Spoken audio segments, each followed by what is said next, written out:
Hello everyone, welcome to Xylem learning anatomics ആണ്. അപ്പോൾ നമ്മുടെ ഓണപ്പരീക്ഷയ്ക്ക് ഇങ്ങ് എത്തിയിട്ടുണ്ട്. അപ്പോൾ അതിന് മുന്നോടിയായിട്ട് വളരെ ഇമ്പോർട്ടൻ്റ് ആയിട്ടുള്ള ഒരു ചെറിയൊരു കാര്യം ഞാൻ പറഞ്ഞു തരാം. നമുക്ക് എല്ലാവർക്കും അറിയാം, കുറേ ചാപ്റ്റേഴ്സ് നമ്മുടെ ഓണപ്പരീക്ഷയ്ക്ക് വരുന്നുണ്ട്. അപ്പോൾ അതിലൊക്കെ നിങ്ങൾ ഓരോ പുതിയ പുതിയ കാര്യങ്ങൾ ഇങ്ങനെ പഠിച്ചുകൊണ്ടിരിക്കുകയാണ്. ഇനി അതിൻ്റെ കൂടെ തന്നെ നമ്മൾ ഡെയിലി പലപ്പോഴായിട്ട് നമ്മുടെ കൂട്ടുകാരോടൊത്ത് കളിച്ചിരുന്ന കുറേ നാടൻ കളികൾ ചിലപ്പോൾ നിങ്ങൾക്ക് ഓർമ്മയുണ്ടാവും അല്ലേ? അപ്പോൾ അങ്ങനെയുള്ള കുറച്ച് കളികളെ പറ്റി നമ്മൾ നമ്മുടെ ഈ ഒരു മലയാളം ടെക്സ്റ്റ് ബുക്കിൽ പഠിക്കുന്നുണ്ട്. അപ്പോൾ അതുമായിട്ട് റിലേറ്റ് ചെയ്ത് ഒരു ചെറിയൊരു ഭാഗമാണ് നമ്മൾ നോക്കാനായിട്ട് പോകുന്നത്. അപ്പോൾ നിങ്ങൾക്ക് ഇവിടെ കുറേ ചിത്രങ്ങൾ കാണാനായിട്ട് പറ്റുന്നുണ്ട്. ഇതിൽ ഏതൊക്കെ ഗെയിമുകൾ നിങ്ങൾ കളിച്ചിട്ടുണ്ട് ഒന്ന് ആലോചിച്ച് നോക്കിക്കേ.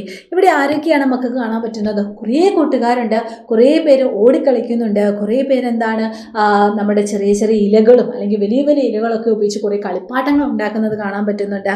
പിന്നെ എന്താ, കുറേ പേര് ഊഞ്ഞാലാടുന്നുണ്ട്, പിന്നെ ഓടിക്കളിക്കുന്നു, അതുപോലെ തന്നെ ചെസ്സ് പോലുള്ള പല പല ഗെയിംസ് കളിക്കുന്നു. അങ്ങനെ കുറേ ചിത്രങ്ങൾ ഇവിടെ കാണുന്നുണ്ട്. അപ്പം നിങ്ങൾക്കും ഇതുപോലെ തന്നെ നിങ്ങളുടെ നാട്ടിൽ മാത്രമായിട്ട് കാണുന്ന കുറച്ച് കളികളുണ്ടാവും. അതുകൊണ്ട് തന്നെ അത്തരത്തിലുള്ള കളികളെ നമ്മൾ വിളിക്കുന്ന പേരാണ് നാടൻ കളികൾ എന്ന് പറയുന്നത്. ഓരോ പ്രദേശത്തും കാലങ്ങളായി നിലനിൽക്കുന്ന കളികളാണ് നാടൻ കളികൾ എന്ന് പറയുന്നത്. ഇപ്പോൾ മിസ്സിൻ്റെ ഒക്കെ പേരിൽ പറയുവാണെങ്കിൽ, മിസ്സൊക്കെ ചെറിയതായിരുന്ന സമയത്ത് മിസ്സിന് കുറേ ഗെയിംസ് ഉണ്ടായിരുന്നു കളിക്കാനായിട്ട്.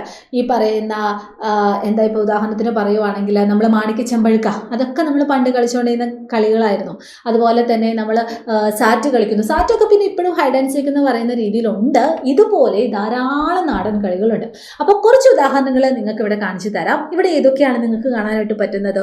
തുമ്പിത്തുള്ളൽ, പുലിക്കളി, കസേര കളി, തലപ്പന്ത് കളി, കുമ്മാട്ടിക്കളി, അതുപോലെ തന്നെ കിളിത്തട്ട് കളി, മാണിക്യ ചെമ്പഴുക്ക കളി, റൊട്ടിക്കളിയാണ്, റൊട്ടിക്കളി, മിഠായി പെറുക്കൽ, സാറ്റ് കളി, കണ്ണു പൊത്തിക്കളി, ഉറിയടി, അങ്ങനെ ധാരാളം നാടൻ കളികളുണ്ട്.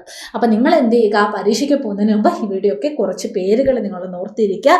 അതുപോലെ തന്നെ നിങ്ങൾക്ക് അറിയുന്ന രീതിയിൽ അല്ലെങ്കിൽ നിങ്ങൾക്ക് പരിചയമുള്ള ഏതെങ്കിലും ഒരു ഗെയിം നിങ്ങൾ എങ്ങനെയാണ് കളിക്കുന്നത് എന്നും കൂടി ഒന്ന് ഓർത്തിരിക്കുക കേട്ടോ. അപ്പോൾ ഇതുപോലുള്ള ചെറിയ ചെറിയ സെക്ഷൻസ് ഒക്കെ ആയിട്ട് നമുക്കിനി വീണ്ടും കാണാം. അപ്പോൾ എല്ലാ മക്കൾക്കും ഓൾ ദി വെരി ബെസ്റ്റ്. അതുപോലെ തന്നെ ഇതുപോലുള്ള ഫിഗർ തന്നാൽ നിങ്ങൾക്ക് ആ ഒരു ഫിഗറും ഏത് ഗെയിമാണ് എന്നൊന്ന് ഐഡൻറ്റിഫൈ ചെയ്യാനായിട്ട് ഓർത്തിരിക്കുക. കളിപ്പാട്ടങ്ങൾ കൊണ്ടൊക്കെ ധാരാളം ഇതുപോലെ നമ്മൾ ബോൾ ഉണ്ടാക്കുന്നൊക്കെയുണ്ട്. അതും നിങ്ങൾ ഈ ഒരു സമയം ഓർത്തിരിക്കുക. അപ്പോൾ എനിവേ, നമുക്കിനി അടുത്ത ദിവസം വീണ്ടും കാണാം. എല്ലാവർക്കും all the very best. Thank you so much. By.